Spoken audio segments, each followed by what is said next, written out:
ইতিমধ্যে যে খবর উঠে আসছে ৩ জনের নাম ঘোষণা ইতিমধ্যেই করে দেওয়া হয়েছে। ইলেকশন কমিশনের যে অর্ডার, সেই অর্ডারে কিন্তু রাজীব কুমারকে সরিয়ে দেওয়া হয়েছে। রাজ্য পুলিশের ডিজিকে সরানোর নির্দেশ। আদর্শ আচরণবিধি লাগুর পরই পদক্ষেপ কমিশনের। ৩ জনের নাম বাছাই করলো রাজ্য। আরো বিস্তারিত তথ্য জানান আমাদের সঙ্গে রয়েছেন আমাদের প্রতিনিধি বিট্টু রায় চৌধুরী। বিট্টু, এই মুহূর্তে কি তথ্য উঠে আসছে?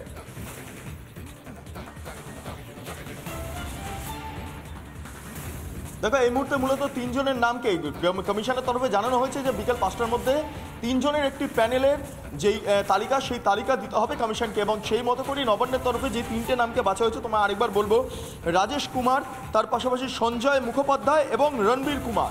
মূলত এই ৩ জনের নামকে ইতিমধ্যে নবান্নের তরফে বেছে নেওয়া হয়েছে এবং বিকেল ৫টার মধ্যে এই নামের যে প্যানেলটা তৈরি হয়েছে ৩ জনের, সেই প্যানেল কমিশনে পাঠানো হবে এবং তারপরেই মূলত কমিশনের তরফে চূড়ান্ত সিদ্ধান্ত নেওয়া হবে তাকে মূলত এই আগামী সময়ে রাজ্য পুলিশের ডিজি করা যায়। বিকেল ৫টা পর্যন্ত যে সময়সীমা রয়েছে তার মধ্যে এই মুহূর্তে রাজ্য পুলিশের ডিজি কিন্তু রাজীব কুমারই রয়েছে। বিকেল ৫টার পর তার মেয়াদ শেষ হচ্ছে এবং গুরুত্বপূর্ণভাবে তোমায় জানিয়ে রাখি যে ৩ জনের নাম ইতিমধ্যে নবান্ন থেকে পাঠানো হচ্ছে, সেই ৩ জনের নামে যদি কোনো রকম কমিশনের আপত্তি থাকে তাহলে কমিশন সুমোটোভাবে কিন্তু নিজের মতো করে নাম ঘোষণা করে দিতে পারে, এমন একটা সম্ভাবনা থেকে যাচ্ছে।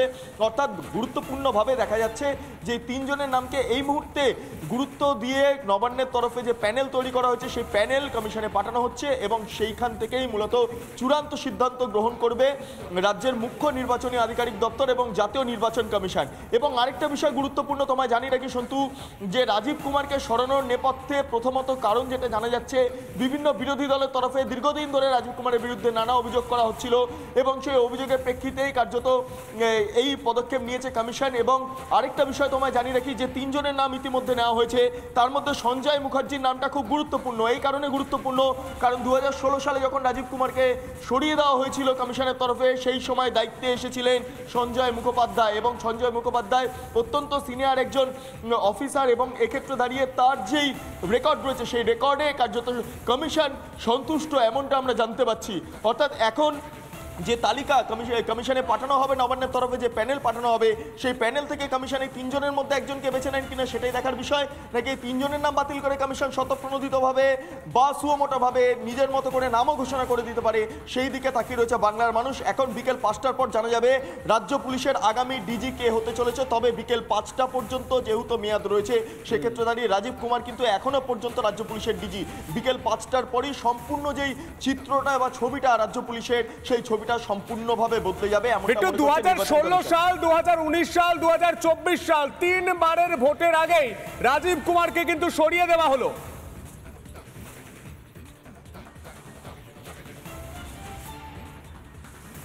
দেখো, এইটাই গুরুত্বপূর্ণ কারণ রাজীব কুমারের বিরুদ্ধে দীর্ঘদিন ধরে বিভিন্ন অভিযোগ উঠছিল। তুমি জানো যে সারদার ফাইল সরিয়ে দেওয়া, সেটা নিয়ে একটা নির্দিষ্ট অভিযোগ ছিল। কেন্দ্রীয় এজেন্সি রাজীব কুমারের বাড়িতে যাওয়া, সেইটার একটা গুরুত্বপূর্ণ বিষয় হয়ে দাঁড়িয়েছিল কমিশনের কাছে। পরবর্তী ক্ষেত্রে সন্দেশখালী এবং অন্যান্য বিভিন্ন জায়গাতে সমাজ বিরোধীদের বা বিভিন্ন দুষ্কৃতীদের তাণ্ডব বেড়েছে এবং রাজীব কুমার যখন ডিজি ছিলেন সেই সময় দাঁড়িয়ে যখন সন্দেশখালী কাণ্ড ঘটছে, তখন দেখা গিয়েছে যে দীর্ঘদিন ধরে যেই মূল অভিযুক্ত অর্থাৎ শেখ শাহজাহান, তাকে গ্রেপ্তার করতে একটা দীর্ঘ সময় নিয়েছে এবং জানিও বিভিন্ন বিরোধী দলের তরফে রাজীব কুমারের বিরুদ্ধে অভিযোগ আনা হচ্ছিল। কমিশনে বিভিন্ন বিরোধী দল অর্থাৎ বিজেপি, সিপিআইএম, কংগ্রেস, প্রাক্তন পুলিশ কর্তা অরিন্দম আচার্য। অরিন্দম বাবু, আপনাকে রিপাবলিক বাংলায় স্বাগত জানাই। এই মুহূর্তে আপনার কি প্রতিক্রিয়া? ২০১৬ সাল রাজীব কুমারকে সরিয়ে দেওয়া হয়, ২০১৯ সাল রাজীব কুমারকে সরিয়ে দেওয়া হয়, ২০২৪-এর লোকসভা ভোটের আগেও রাজীব কুমারকে সরিয়ে দেওয়া হচ্ছে। এই মুহূর্তে কি বলবেন, আপনার কি মতামত? দেখুন, এগুলো হচ্ছে কি ইলেকশন কমিশনে, এগুলো হচ্ছে গিয়ে তাদের এটা অধিকারের মধ্যেই পড়ে। অ্যাপার্ট ফ্রম দিস, বিরোধী যারা আছে তাদের অনেক এলিগেশন অনেক পুলিশ অফিসারের এগেনস্টে জমা পড়ে এবং সেটা তাদের পার্সোনাল যে সমস্ত হেল্পিং হ্যান্ড আছে সেগুলো ইনকোয়ারি করে তদন্ত করে দেখে, যদি সাবস্টেন্সিয়েট করে। দুটো রাস্তা, একটা হচ্ছে গিয়ে যে অ্যাবাভ 3 ইয়ার্স, আপনারা জানবেন যে 1 বছর একটা থানাতে যদি 3 বছরের বেশি থাকে, কোনো পুলিশ অফিসার বা কোনো সার্কেল ইন্সপেক্টর যদি একটা ডিস্ট্রিক্টে 7 বছরের বেশি থাকে তাহলে তাদেরকে সরিয়ে দেওয়া হয় নিরপেক্ষতা এবং সাধারণ মানুষের বিশ্বাসযোগ্যতা অর্জন করার জন্য। তাছাড়া মিস্টার রাজীব কুমার অত্যন্ত দক্ষ পুলিশ অফিসার হলেও ওনার পক্ষে যেমন আছে বিপক্ষেও আছে, এবং আমি ব্যক্তিগতভাবে যদি আমাকে প্রশ্ন করেন আমি বহু আগেই জানতাম যে ওনাকে সরিয়ে দেওয়া হবে, এবং শুধু তাই নয় হোল ওয়েস্ট বেঙ্গলে অনেক পুলিশ সুপারকে সরিয়ে দেওয়া হবে, এবং এটা হচ্ছে কি তাদের এখতিয়ারের মধ্যে পড়ে। তারা যেটা ভালো মনে করেছে যাতে নিরপেক্ষভাবে রক্তপাতহীন ভোট যাতে শান্তিপূর্ণভাবে হয় তার জন্য এই প্রক্রিয়া শুরু হয়েছে। বেশ, অসংখ্য ধন্যবাদ আপনাকে। অরিন্দম আচার্য, প্রাক্তন পুলিশ কর্তা, আমাদের সঙ্গে টেলিফোন লাইনে ছিলেন। এই মুহূর্তে ইলেকশন কমিশনের যে চিঠি, সেই চিঠি আমরা দেখানোর চেষ্টা করব, এই মুহূর্তে দেখানোর চেষ্টা করব। রাজীব কুমারকে সরালো নির্বাচন কমিশন, রাজ্য পুলিশের ডিজিকে সরানোর নির্দেশ। এই মুহূর্তে সেই চিঠি দেখতে পাচ্ছেন, সেই ছবি। সরানো হলো আমাদের রাজ্যের ডিজিকে। আদর্শ আচরণবিধি লাগুর পরই পদক্ষেপ কমিশনের। নতুন ডিজি হিসাবে 3 জনের নাম পাঠানোর নির্দেশ। 3 জনের নাম বাছাই করলো রাজ্য। ইতিমধ্যে যে 3 নাম আমাদের প্রতিনিধি বিট্টু রায় চৌধুরী তুলে ধরলো, সঞ্জয় মুখার্জি, রাজেশ কুমার, রণবীর কুমারের নাম কিন্তু বাছাই হয়েছে।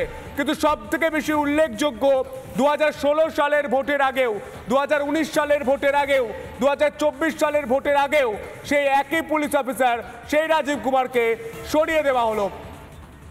আর এই বিষয় নিয়ে আমরা কথা বলেছিলাম রাজ্য বিজেপির সভাপতি সুকান্ত মজুমদার তথা বালুরঘাটের বিজেপির প্রার্থী সুকান্ত মজুমদার এবং শ্রমিক ভট্টাচার্য বিজেপির সাংসদের সঙ্গে। তারা ঠিক কি বলছেন শুনবো।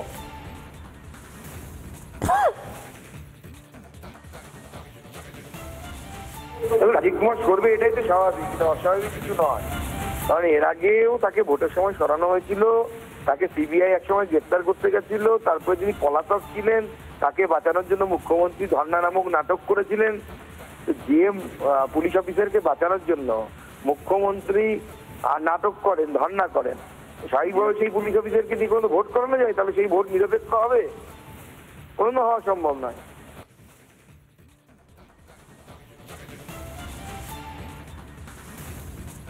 আর এই বিষয় নিয়ে আমরা কথা বলেছিলাম অধীর রঞ্জন চৌধুরী এবং বিকাশ রঞ্জন ভট্টাচার্যের সঙ্গে। তারা ঠিক কি বলছেন শুনবো। রাজীব কুমার মানে সবাই জানে এমন একটা পুলিশ অফিসার যিনি নিঃস্বার্থে এই আজকের সরকারের প্রতি তার আনুগত্য প্রদর্শন করে থাকেন। এরকম শর্তহীন আনুগত্য প্রকাশকারী একজন পুলিশ অফিসার, যে তার নিজের চেয়ারের মূল্য বোঝে না, যে তার নিজের পেশার মর্যাদা দেয় না, দক্ষতার যোগ্যতা থাকা সত্ত্বেও যে শুধুমাত্র আনুগত্যের কারণে, শুধুমাত্র এই সরকারকে খুশি করার কারণে মানুষের ভালো মন্দ নিয়ে বিচার না করে একটা সন্দেশখালী মতো জায়গায় গিয়ে সেখানকার ক্রিমিনালদের গ্রেপ্তার না করে, তাদেরকে না ধরে যিনি বেরিয়ে এলেন, ট্যুর করে এলেন, সেই রকম ট্যুরিস্ট পুলিশ অফিসারকে অবশ্যই এই নির্বাচনের দায়িত্ব দেওয়া যায় না। কারণ এরা, আমরা জানি, এই সরকারের দালালি করবার জন্য এরা সেখানটায় চুক্তি করে বসে আছে। তাই তাদের জন্য এটাই যথাযোগ্য শাস্তি বলে মনে করি। তাদের নেতৃত্বে কখনো নিরপেক্ষ নির্বাচন হতে পারে না বলে আমরা বিশ্বাস করি। আমি সেই বিশ্বাস থেকেই বলছি ঠিক হচ্ছে। এটা নিয়ে খুব বেশি জল্পনা কল্পনার অবকাশ নেই। রাজীব কুমার এবং মমতা দুজনেই চিট ফান্ডের মামলায় অভিযুক্ত, এবং রাজীব কুমারকে বাঁচাবার জন্য মমতা ধর্ণা দিয়েছিলেন, মমতাকে বাঁচাবার জন্য রাজীব কুমার তথ্য মুখে করেছিলেন, সবাই জানেন। সেক্ষেত্রে দাঁড়িয়ে নির্বাচন কমিশনের কাছে অন্য কোনো উপায় ছিল না, তাকে সরাতেই হলো। কিন্তু প্রশ্ন হচ্ছে, যাকে দায়িত্ব দেবেন তিনি কি সঠিকভাবে নির্বাচন করতে পারবেন? নির্বাচন কমিশন কি ইলেকট্রাল বন্ডে বেআইনি টাকা যে সমস্ত রাজনৈতিক দল পেয়েছেন তাদের টাকা বাজেয়াপ্ত করতে পারবেন? টাকা বাজেয়াপ্ত যদি করেন বিজেপি, তৃণমূল সহ অন্যান্য দলের, তবে একটা লেভেল প্লেইং ফিল্ড হবে, তবেই নির্বাচন করা যেতে পারে। যে ফ্রি অ্যান্ড ফেয়ার কথাটা অনেক বড় গভীরতা আছে, সেটাকে কার্যকর করা যাবে। এখন দেখা যাক নির্বাচন কমিশন কি করেন। প্রাক্তন পুলিশ কর্তা অনিল জানা এই মুহূর্তে আমাদের সঙ্গে টেলিফোন লাইনে রয়েছেন। অনিল বাবু, আপনাকে রিপাবলিক বাংলায় স্বাগত জানাই। কিভাবে দেখছেন যে ভোটের আগে রাজীব কুমারকে সরিয়ে দেওয়া হচ্ছে, ডিজিকে সরিয়ে দিতে কার্যত বাধ্য হচ্ছে, এমনটাই বলছে বিরোধীরা, আপনার কি প্রতিক্রিয়া? এটা তো বিরোধীরা চেয়েছে বা ওনার অতীতের, এর জন্য দায়ী হচ্ছে আমাদের বর্তমান স্বরাষ্ট্রমন্ত্রী নিজে। ওনাকে ওনার জন্য যেসব বদনাম অনেক অফিসারের হয়েছে এগুলো তো অনেকে ইয়ারমার্ক হয়ে গেছে, এই জন্যই আর কি এটা হয়েছে। তিনি পুলিশকে তার পুলিশের কাজে ছাড়া অন্য কাজে ব্যবহার করেছেন। পুলিশের কাজ হয়ে গেছে এখন এয়ারপোর্টে কাকে কাস্টমস আটকেছে তাকে ওখান থেকে নিয়ে আসা, বিরোধী দলেদের ওপর মানে রাজনৈতিক নেতার পলিটিক্যাল পার্টির ক্যাডারের মতন পাবলিক পার্টি সার্ভেন্ট হিসেবে ব্যবহার করা, এইসবগুলো করার ফলে খুব খারাপ। একটা সর্বোচ্চ পদমর্যাদার একজন অফিসার এবং যথেষ্ট এফিশিয়েন্ট অফিসার, কিন্তু চলো আর কি করা যাবে। বেশ, অসংখ্য ধন্যবাদ আপনাকে। অনিল জানা, প্রাক্তন পুলিশ কর্তা, আপনাদের সঙ্গে টেলিফোন লাইনে ছিলেন। আমরা শোনার চেষ্টা করব তৃণমূল মুখপাত্র শান্তনু সেন, তিনি ঠিক কি বলছেন এই বিষয় নিয়ে শুনব।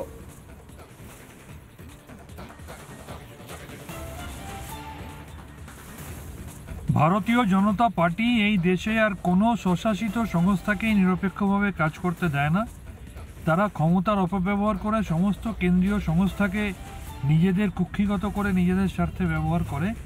ইলেকশন কমিশনের ক্ষেত্রেও তাই। আর আজকের এই ঘটনা প্রমাণ করে দিল ইলেকশন কমিশনের ওপর তাদের প্রভাব কতটা, তারা কতটা তাদেরকে অঙ্গুলি হেলনে পরিচালিত করছে। তারা বাংলাকে বঞ্চিত করেছে, তারা বাংলার কর্মকাণ্ডকে ব্যাঘাত ঘটাতে চাইছে। কিন্তু একজন অফিসার কেন, তারা যদি 100 জন অফিসারকেও বদলি করে দেয়, 100 জন অফিসারের বিরুদ্ধেও পদক্ষেপ নেয়, তাতে বাংলার মানুষের মনের পরিবর্তন হবে না। এই বাংলা বিদ্বেষী, বাঙালি বিদ্বেষী, বাংলাকে বঞ্চনাকারী ভারতীয় জনতা পার্টিকে মন থেকে বর্জন করে দিয়েছে। তার প্রতিফলনই আগামী নির্বাচনে ব্যালট বক্সের মধ্যে দিয়ে দেখা যাবে।